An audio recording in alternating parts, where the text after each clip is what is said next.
Welcome to the Philosophy of Psychiatry webinar. So it is my pleasure to present today Professor Quill Kukla, who is a professor of philosophy at the Georgetown University in Washington, D.C., where they also are director of disability studies.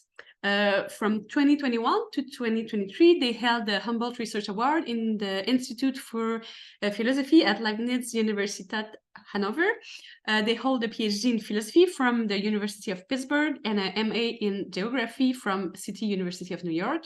And they also have postgraduate training in urban planning and in public health.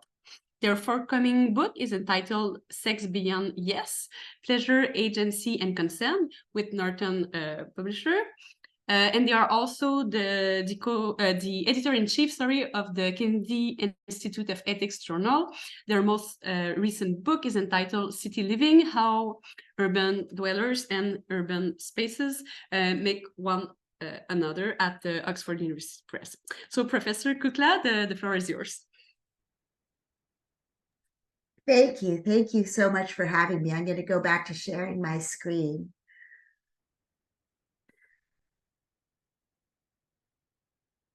Does that look good? Everything just thumbs up on it? Awesome. Thank you.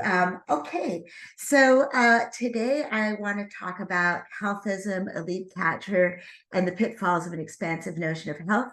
And as I warned my hosts, this talk is not entirely about philosophy of psychiatry or philosophy of mental health, but I think that even the parts that aren't, it should be fairly obvious how they bear directly on mental health issues.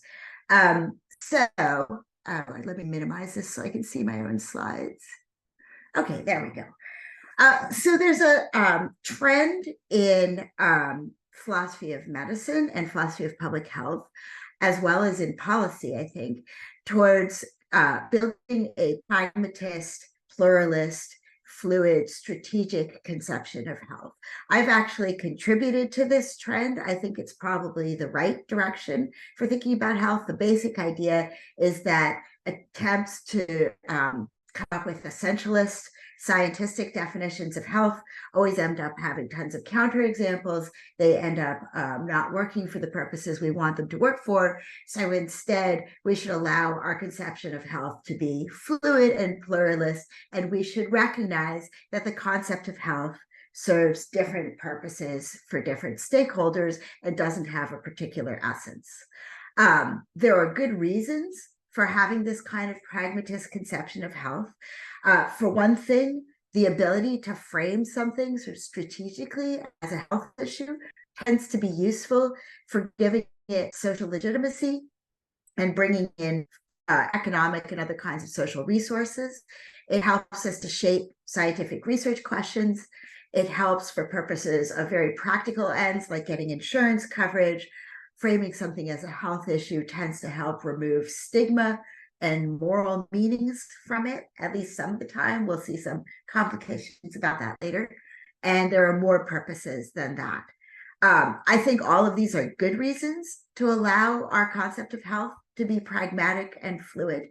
But today, what I want to argue is that when the notion of health becomes overly expansive and is allowed to spread too far, it can easily be weaponized and turned into a tool of social control and used to justify surveillance and to enforce dominant, privileged lifestyles and values and aesthetics.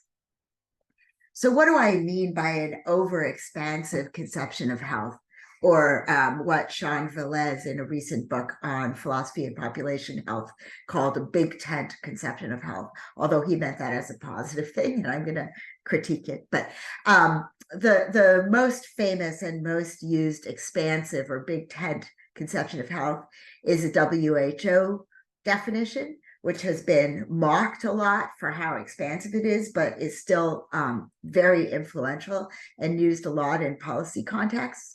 So the WHO says health is a complete state of physical, mental, and social well-being, and not merely the absence of disease or infirmity. So what you notice here is that health is really equated with well-being as a whole, and it's completely expansive. So anything to do with well-being basically counts.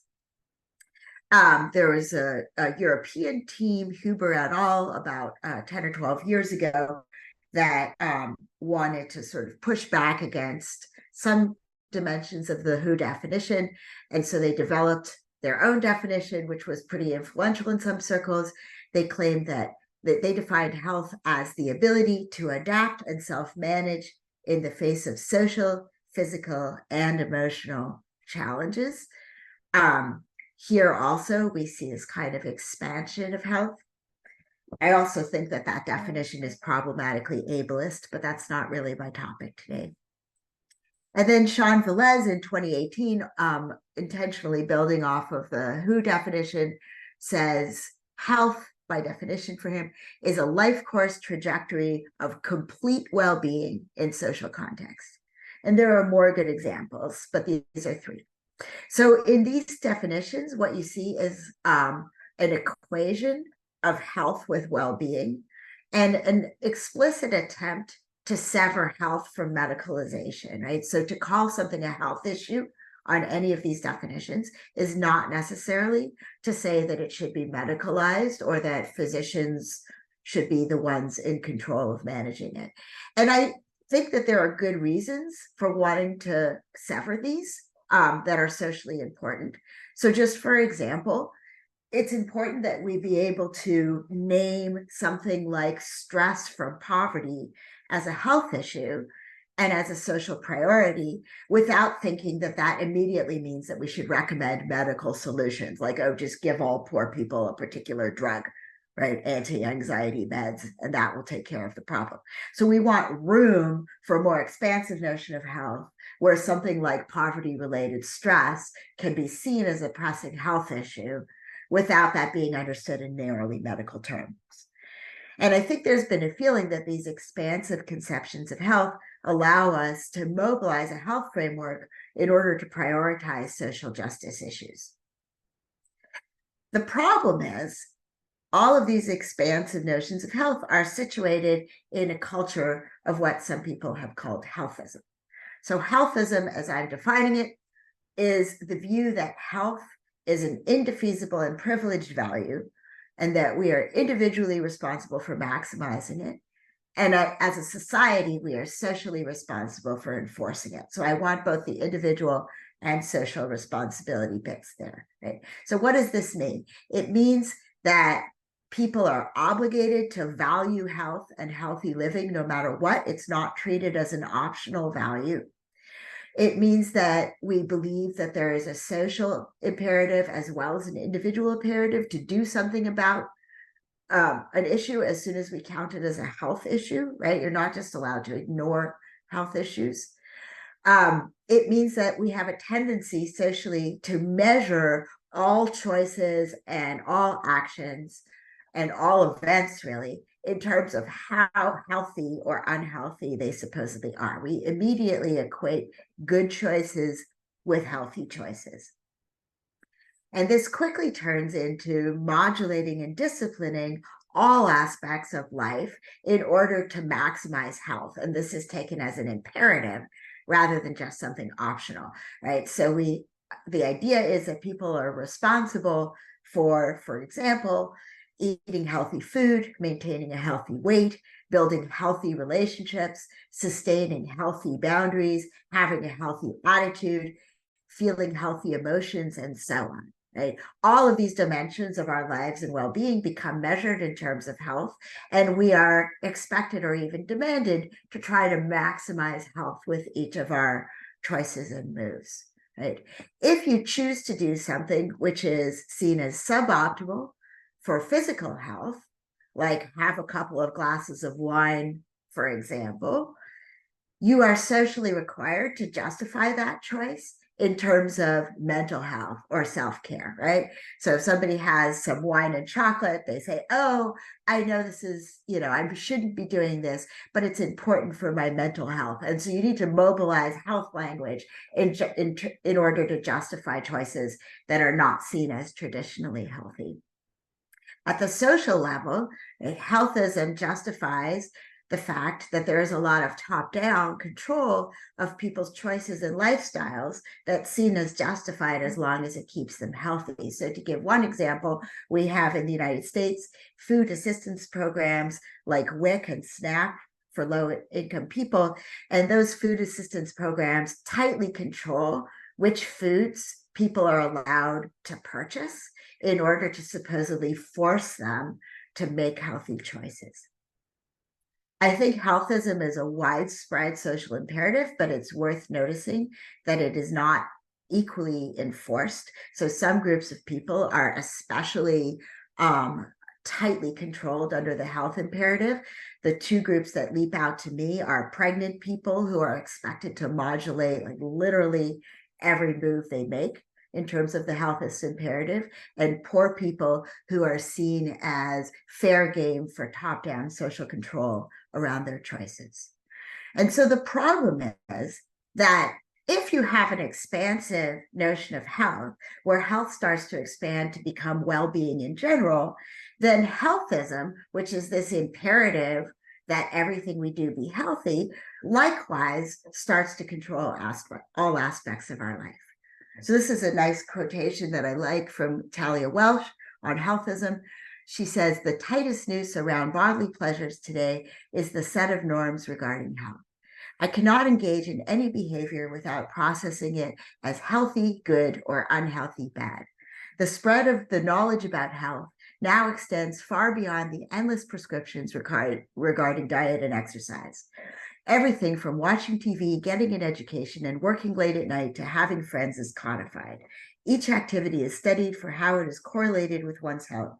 No matter how apparently removed a behavior, thought, or feeling is from the physical operations of one's body, they are accompanied by a sometimes quiet, sometimes loud running commentary on their relative health risks and benefits." Now, one of the central claims that I want to make is that the imperative to be healthy and make healthy choices takes on a whole set of moral and aesthetic meanings under healthism. So a healthy lifestyle, remember, this is health conceived of as expanding to include pretty much all of well-being, right? A healthy lifestyle under that expansive notion is not just one that avoids morbidity and mortality in the traditional narrow senses. A healthy lifestyle is one that is attractive and appealing in ways that tend to fit with our privileged conceptions of what the aesthetic good life looks like. Right? So our conception of a healthy lifestyle includes things that have no correlation with a narrow physical conception of health, such as enjoying family dinners, sitting around the table, shopping at farmers markets, looking pretty, being cheerful. If you look at common threads under photographs of models whose weight falls into the overweight category in BMI, which interestingly is the category that seems to have the lowest morbidity and mortality in the narrow sense of health, right? So there's really no evidence that being overweight with respect to the BMI categories is in any traditional narrow sense unhealthy or make you prone to disease or death. But these models are routinely accused of promoting an unhealthy lifestyle.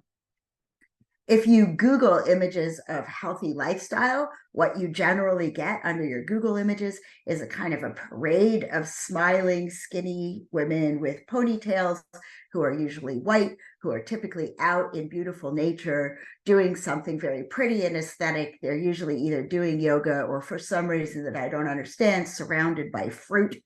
I've given you several examples below from the top of my hits for healthy lifestyle.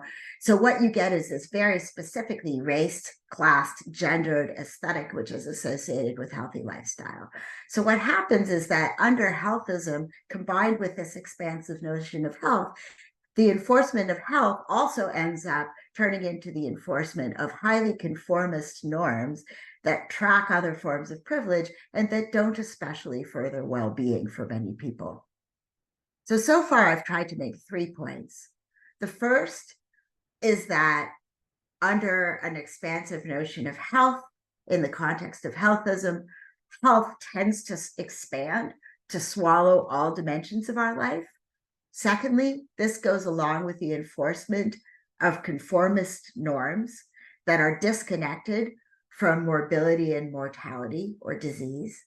And thirdly, that this often operates at the level of aesthetics and virtue signaling, rather than, for instance, just in terms of direct, explicit prescriptions.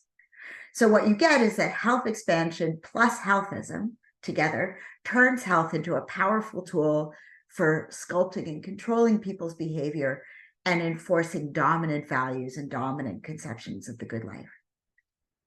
Now, there's a response or an objection that you might have. I'm basing this on Jean Velez in particular, but he's not the only one who argues this. I think it's just especially explicit in Velez's work, right? You might think, well, the kinds of risks I'm talking about, this sort of conformist normativity and domination of privileged values and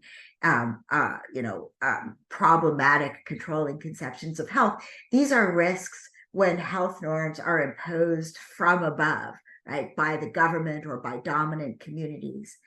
But local communities, smaller communities, should be able to establish their own conceptions of health and well-being and use those in order to promote community empowerment and social justice. Right? So Velez, for example, just has faith that if communities are allowed to define health for themselves, they will use health as a tool of community empowerment, and that health promotion in that bottom-up grassroots sense is always going to be a force for good.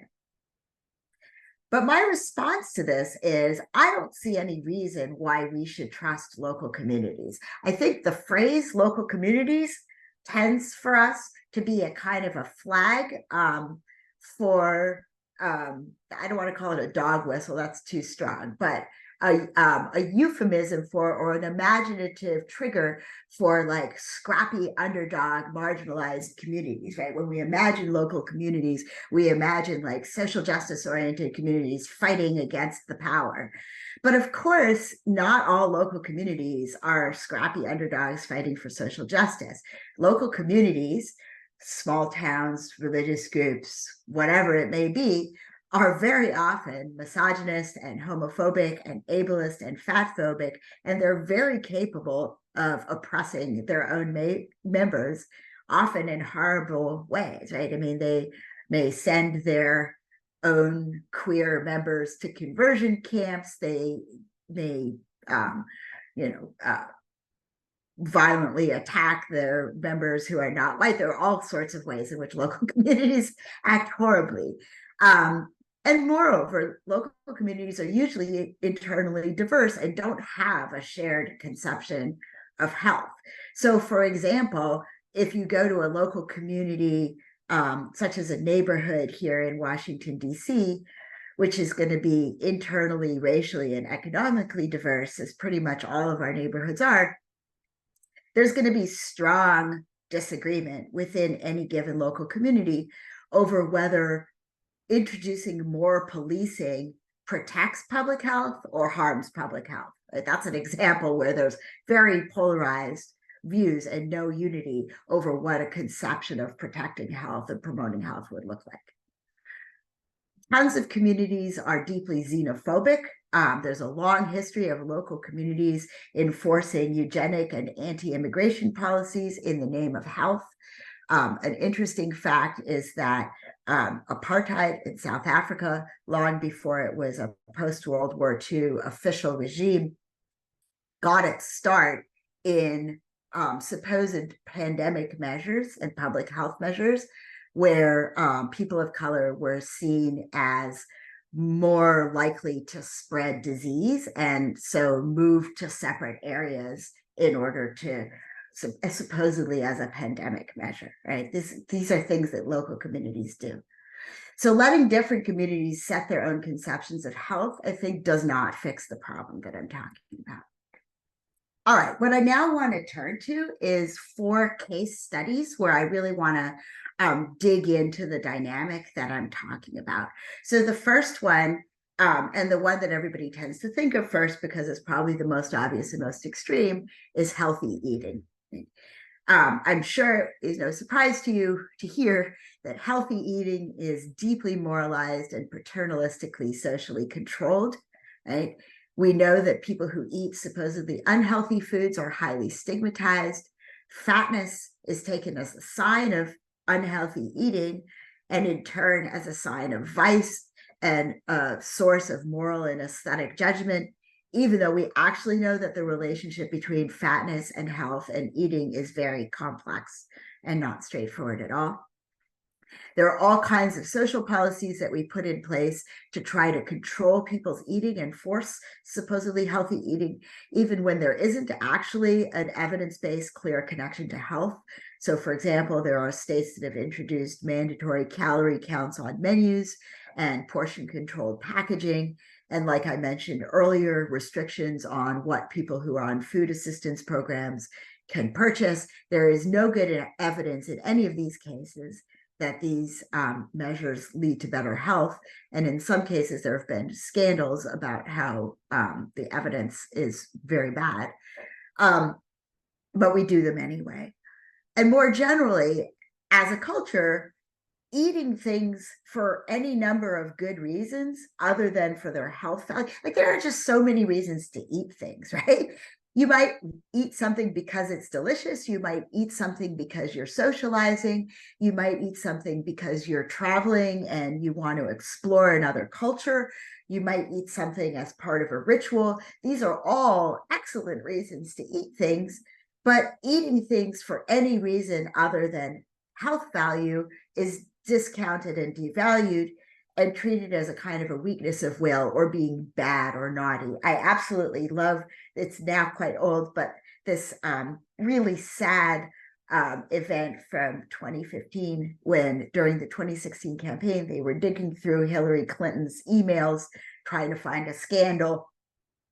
And they found an email between her and her aide, close advisor, Huma Abedin, where she said, should we be bad? Should we get a creme brulee? Let's split a creme brulee. So Hillary Clinton's conception of being bad is having half of a creme brulee with Huma Abedin. So our idea of healthy eating is infused with all kinds of aesthetic and moral imagery that really has very little to do with morbidity or mortality. And I'm drawing heavily in this case study on Anna Kirkland's work. She's done just fantastic work on this. So I have two long quotes from her. Here's one. She says, "There's a highly specific and evolved set of social rules governing the hierarchy of food. A baguette is not junk food, but sliced white bread is. The sugar in honey and fruits is healthy, while white granular sugar is junk. Modes and moments of consumption are also hierarchically arranged. Growing or obtaining local fresh produce is the best way to eat, while eating outside the home and on the move is the worst. Why not exhort inner city mothers to consume canned or frozen vegetables, presumably much easier to provide than access to farmers markets? One is hard-pressed to find anti-obesity recommendations that do not include fresh, modifying fruits and vegetables, after all. Could it be that shopping at farmers markets is simply the most virtuous mode of food consumption for the upper classes at this moment in history?" I hope you like this quote. It was really influential for me. I kept thinking about this point about baguettes being framed as this like lovely aesthetic thing to eat, and white bread being so devalued, when basically they're nutritionally exactly the same food, except that white bread tends to be fortified, in fact. Right? So what we want is not just for people to like eat things that will lower morbidity and mortality. We want people to practice an aesthetic food lifestyle. We want them to eat beautiful home-cooked foods, sitting in their heterosexual mononormative family units in a lovely domestic space in a leisurely fashion. And people who don't do this are seen as gross and problematic. One of the most popular approaches to the so-called obesity epidemic, which is popular in left-wing and feminist circles, and is supposedly progressive, is the environmental approach, right? Where the basic idea is to get away from individually stigmatizing and blaming people for being fat, and instead to blame their environment, right? Their supposedly obesogenic environment. And so your goal is to change the environment so that people make better choices. But, and I'm really drawing heavily on Kirkland here, the better choices that they're supposed to make often reflect dominant values and elitist norms and aesthetics, right? So again, I love using Google Image as a research tool for the kind of work that I do. If you Google image healthy eating, this is what you get. You get, happy, thin white people sitting around in aesthetic, traditional, conformist environments like family tables and farmers markets. This is the hardest hitting of Kirkland's quotes to me. I think it's remarkable. She says, I argue that this environmental approach to obesity has been sold as a progressive, structurally focused alternative to stigmatization, but it actually embeds and reproduces a persistent tension in feminist approaches to social problems. Well-meant efforts to improve poor women's living conditions at a collective level often end up as intrusive, moralizing, and punitive directions of their lives. In this case, the environmental argument seems structural, but it ultimately redounds to a micropolitics of food choice dominated by elite norms of consumption and movement. The environmental mode of intervention aims to shift the ground beneath the most basic habits and choices during daily life, with the aim of making poor environments more like elite ones. And then here comes the part that I really love. But what if it is the case that many elites find the terms of the environmental account to be simply a more palatable way to express their disgust at fat people, the tacky low-class foods they eat, and the indolent ways they spend their time? Proper practices of food, eating, and exercise have been raised to the status of absolutely correct rules for good health, rather than simple features of human cultural variety. So this fluid expansionist conception of health is what allows, I would argue, for this kind of elitist redefinition and moralization of appropriate eating. So what you get is this move from health to well-being in general. That's the expansionism, right? And then well-being tends under healthism to mean the aesthetic good life. And the aesthetic good life, in turn, is fleshed out in terms of dominant conformist elitist norms. And I would argue that this picture of healthy eating disproportionately penalizes and devalues underprivileged people, including poor people, fat people, people of color, and anyone who just doesn't seem to share this aesthetic that is valued by wealthy white culture. This picture in the corner is representative of what you get if you put into Google Images Black people eating. If you put in Black people eating, you tend to get images of what is not only just obviously coded as unhealthy fast food, but you often don't even see their faces, right? You just see them like scarfing down inappropriate food, stigmatized food. All right, my second case study, I want to talk now about mental health and self-care.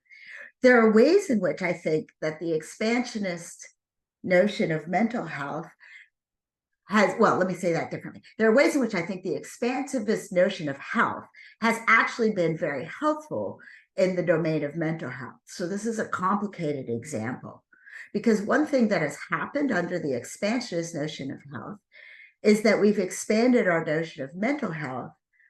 Not all of us, but many of us, right? It's gotten more social currency from pathologized and stigmatized so-called crazy people to something that everyone should care about and needs to take care of, just like we care about and take care of our physical health, right? So there is an idea now that I think didn't exist 30 years ago, that we all have mental health needs, just like we all have physical health needs. That's just part of being human, rather than that mental health needs are something that only like weirdo, crazy folks have.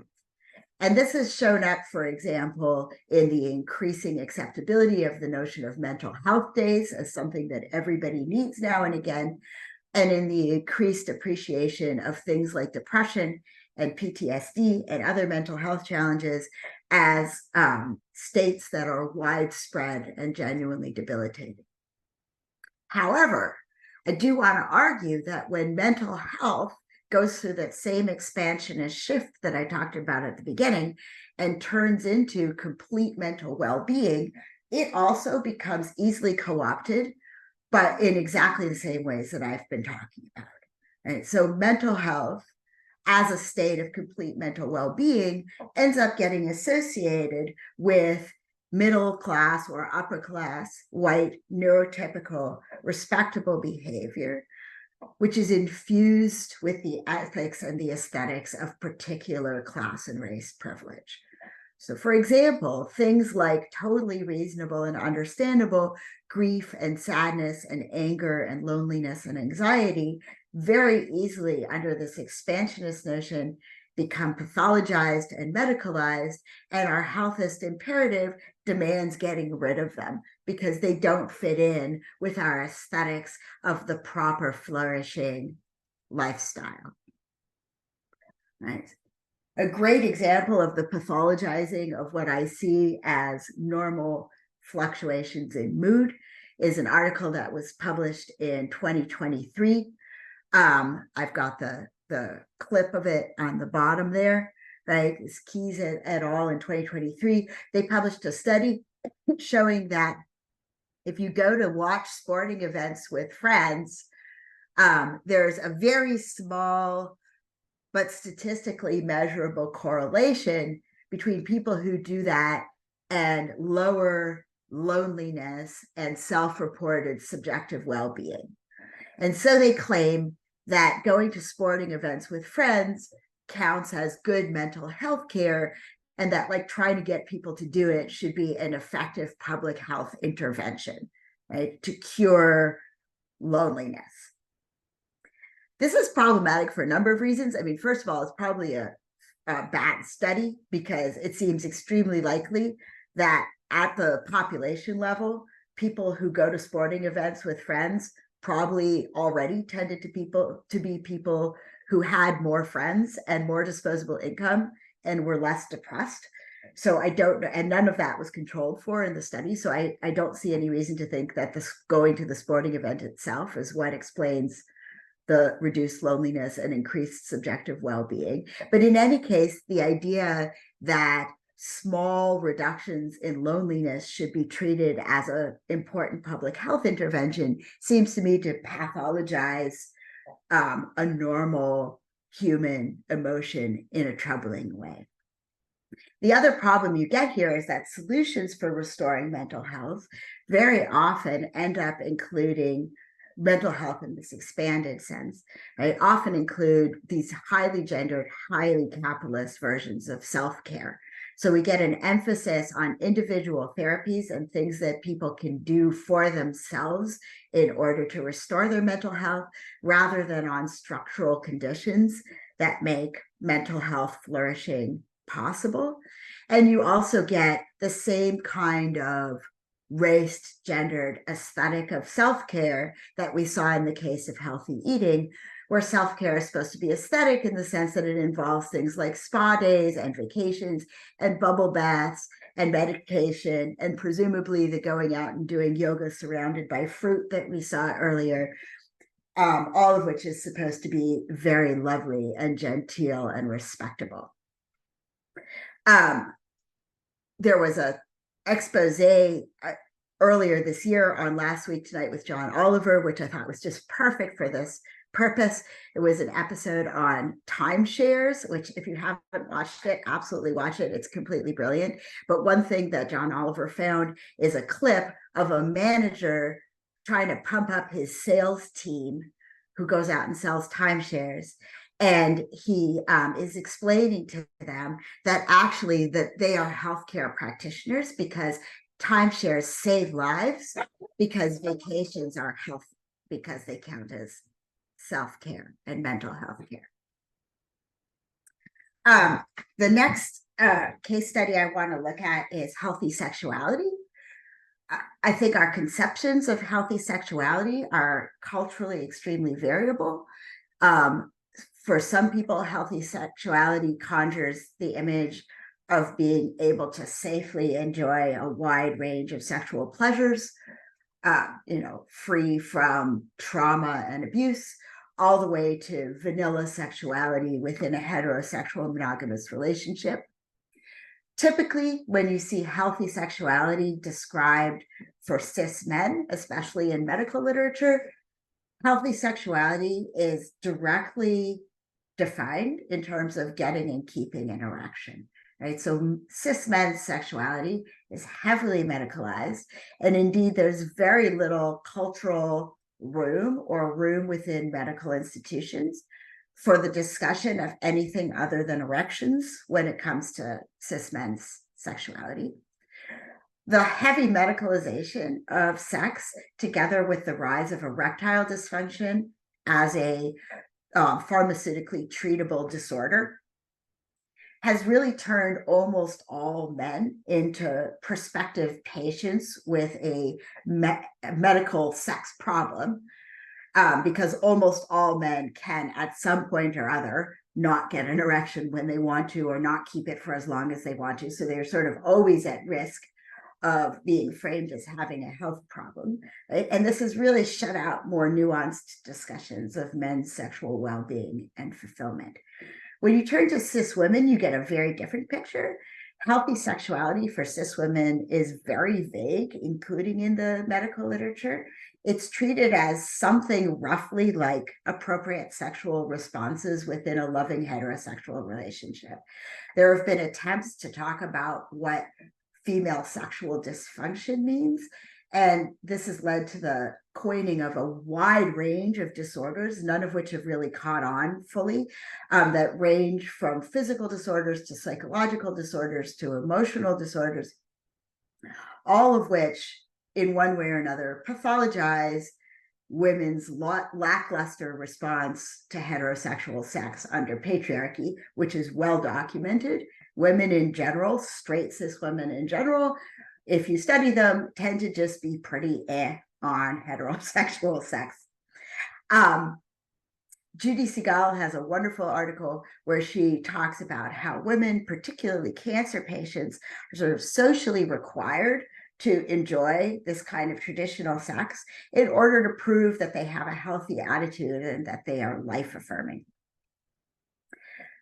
These conventional images of healthy sexuality on both sides, right? The sort of getting and keeping it up for cis men and responding appropriately in the context of heterosex for cis women, leaves all sorts of people without any conception of healthy sexuality that is socially sanctioned, including trans people, queer people, disabled people, kinky people, fat people, older people, basically anybody who doesn't have a route to what looks like socially acceptable sexuality. There isn't really a conception of healthy sexuality that works for them, that is widely recognized.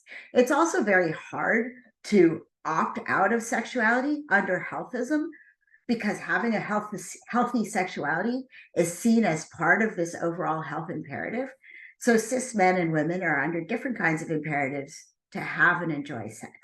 But really the most important point for me here is that when you think about sexual flourishing by way of a health paradigm, when you think that to flourish sexually is to have a healthy sexuality, this makes it really hard to value all kinds of sexual pleasure and agency simply as just intrinsically important dimensions of well-being, right? It seems to me that having good roots to sexual pleasure and full sexual agency are simply human goods, and that they don't have to be part of sexual health or healthy in order to be goods. But the health paradigm and the sort of healthist framing tends to make us unable to see the value of these things except under the heading of health. All right, my last case study, and I'm doing great for time. I'm definitely going to end in under an hour. I think I have about maybe at most 10 minutes more. I want to talk about healthy gender identity, right? Gender identity to me is not a medical thing at all. But the language of healthy gender identity has become very pervasive. Right? Trans people and cis people, we only tend to talk about this with respect to trans people, but it's true of trans and cis people, that both trans and cis people sometimes feel the need for medical interventions in order to help them express their gender identity and avoid dysphoria, right? We're very familiar with trans people getting top surgery or going on feminizing hormones or whatever it may be. But of course, cis people also get electrolysis and they get boob jobs and they get butt implants and they do all kinds of other things in order to help them express their gender identity. Particularly, I want to emphasize the fact that cis people also do get dysphoria, right? You know, women who look in the mirror and feel weirded out by the fact that they notice that they have chin hairs and feel creeped out by that and pluck them right away are having gender dysphoria. We just don't name it that in the same way. Despite the fact that many people, regardless, sometimes want medical interventions in order to help them express their gender identity. Gender identity itself is not a medical category and it is not a medical condition. And yet, trans identities are primarily understood right now in terms of health. Right? The best that trans people are positioned as able to hope for is to be somehow fixed for their condition through medicine, right? To have their dysphoria cured through medicine. And trans people have gained some measure of social legitimacy to the extent that they have, and obviously that's mixed and fragile, but to the extent that they have gained some social recognition and social legitimacy, it has tended to be by accepting a narrative in which their identities are pathological, right? And they are disordered and need to be helped. You know, the language of I'm, you know, a woman trapped in a man's body or some other kind of pathologizing narrative has really been the root to social legitimacy. We very much treat gender dysphoria and the desire for medical interventions and medical help as some sort of privileged measure of transness, right? So people who don't have gender dysphoria or don't especially want medical interventions are treated as not really actually trans or not sufficiently trans, even though not all trans people have gender dysphoria. If you start with this sort of expansivist health lens, the freedom to express gender identity seems like it's only important if it's a cure for a health problem, right? So we have good reason to let somebody express their preferred gender identity if it's going to be a cure for depression or dysphoria or suicidality. All of these are commonly talked about as good reasons to give people that freedom, rather than as a basic matter of autonomy and self-determination, right? I mean, it seems to me like there shouldn't need to be any connection to health. There shouldn't need to be any connection to depression or dysphoria or any of these things in order for us to say that being able to express gender however you want is a fundamental matter of autonomy and self-determination. Health need not come into it. There's been more and more talk lately in trans communities about gender euphoria as opposed to gender dysphoria, which is the feeling of joy that one gets when one feels like one's body is expressing one's gender identity in a pleasurable and appropriate way. Gender euphoria is really central to many trans identities, although it wasn't very talked about until just a few years ago. And I think that's partly because of the healthist framing and the healthist imperative. Right? So gender euphoria is just less comprehensible as a health pathology than gender dysphoria is. And so it gets much less social attention. And a health lens hides from us the way that both trans and cis people routinely experience both dysphoria and euphoria. So it isn't just trans people who get gender euphoria, you know, cis women post pictures of themselves in outfits that make them feel cute. Cis men post pictures of themselves in the gym feeling pumped. I think these are clearly examples of gender euphoria. There's a large debate right now, as I'm sure everybody knows, over whether and to what extent to give trans people, and particularly trans youth, access to gender affirming care and treatment. And the main point actually that I want to make about this case study is that that whole debate has been displaced onto a proxy debate about health, which because of healthism and health expansionism is much more socially acceptable, right? So on the one side, I think we're seeing kind of a moral panic over the possible risks, health risks of gender affirming interventions.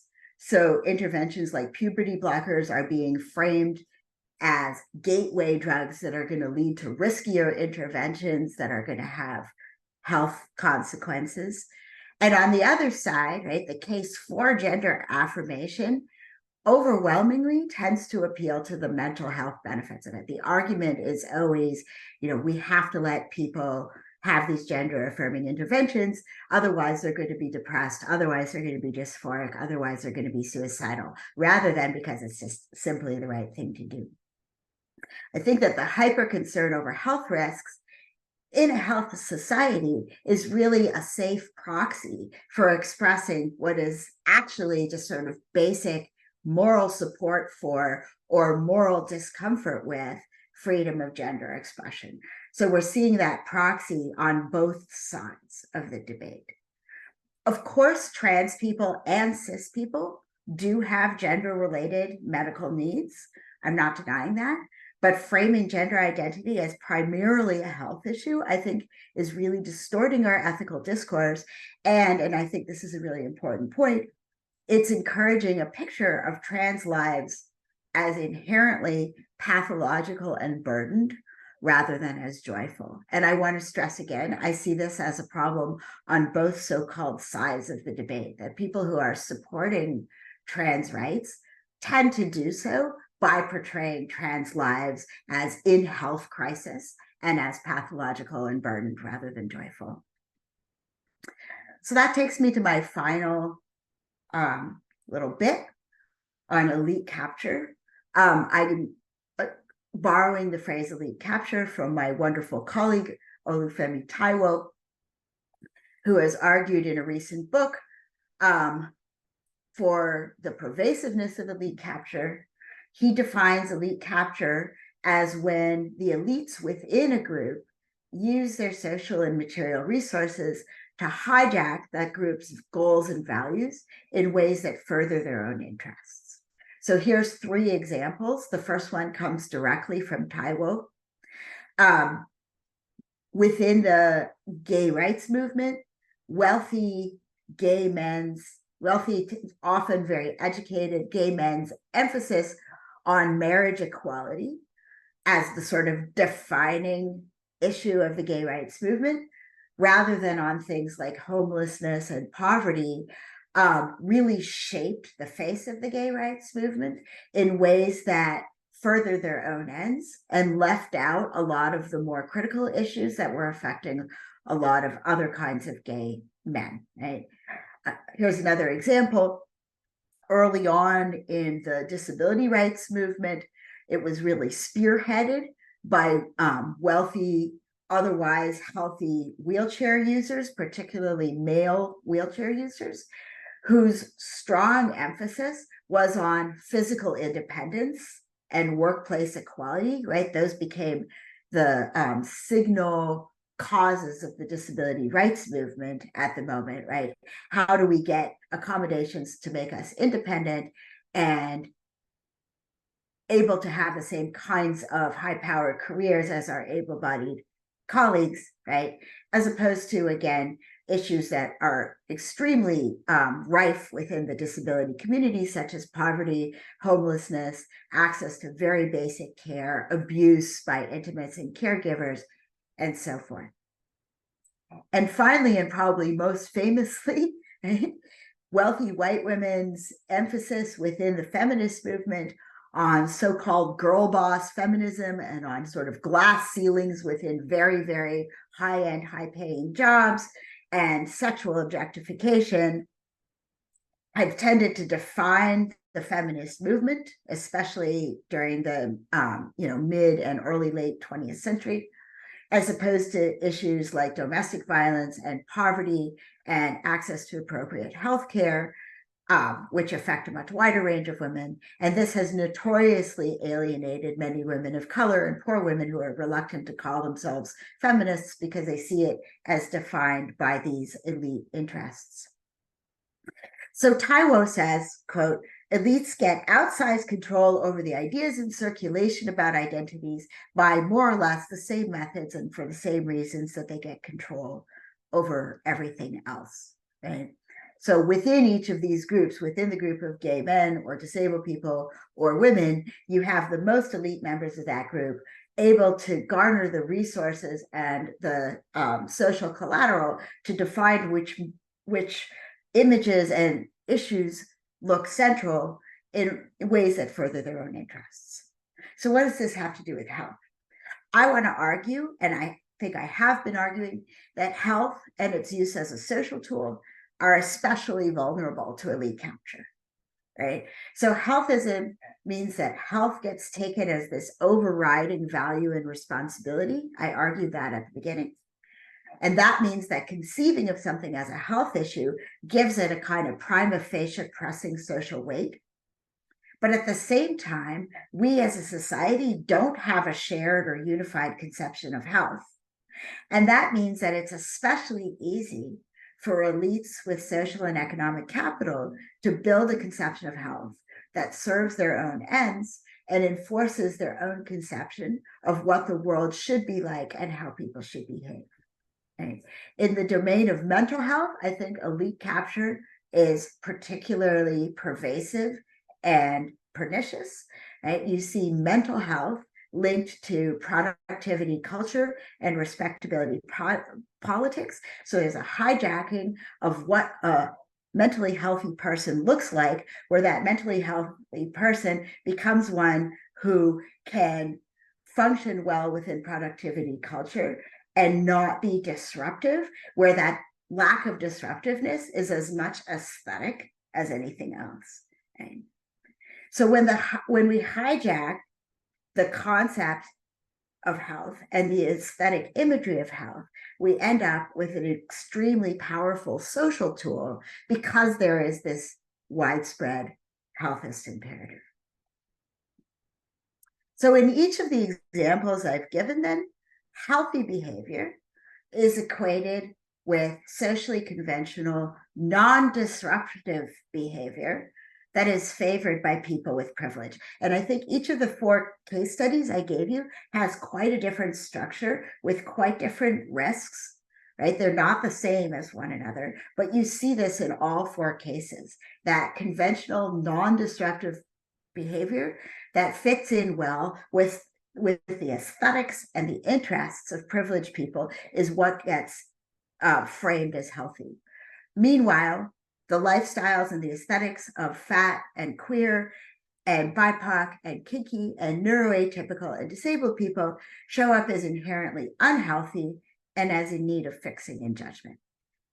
At the same time, you have the self-care industry that packages elitist pleasures like spa days and meditation retreats as health needs that everybody is supposed to try to achieve. One thing that I didn't talk about, but I want to mention it because I just think it's such a beautiful example of the elite capture of health, is in the domain of urban planning, right? So in urban planning now, it's all the rage to talk about planning for health and healthy cities, right? This has not always been the case. It's sort of gone in and out within the history of urban planning, but right now there's a real emphasis on healthy city planning and planning for health. But the visions of healthy cities that you see in an urban planning context are always of like walkable streets lined with co-working spaces and third-rate coffee shops, right? Helping productivity culture click along in an aesthetically lovely way, according to the aesthetics of upper middle class white people. You don't see pictures of homeless shelters and methadone clinics, which actually do much more in an urban planning context to protect health. So to conclude then, I'm not arguing that we should go back to a narrow essentialist or scientific understanding of health. I think that's impossible. I've argued that in other papers. But once we make peace with the fact that health is in fact a pragmatist pluralist notion, we have to be constantly on our guard against overexpansion and elite capture. And we have to recognize that health promotion, which just sounds like and is framed as this sort of incontestably good thing, is not actually always empowering or beneficial. It can actually be oppressive. And I've tried to argue that healthism is a pervasive ideology that makes it really easy to weaponize health, including in particular mental health. And I'll stop there. Thank you. Thank you very much, Quill Kukla, for this wonderful talk. Thank you. We're going to have time for questions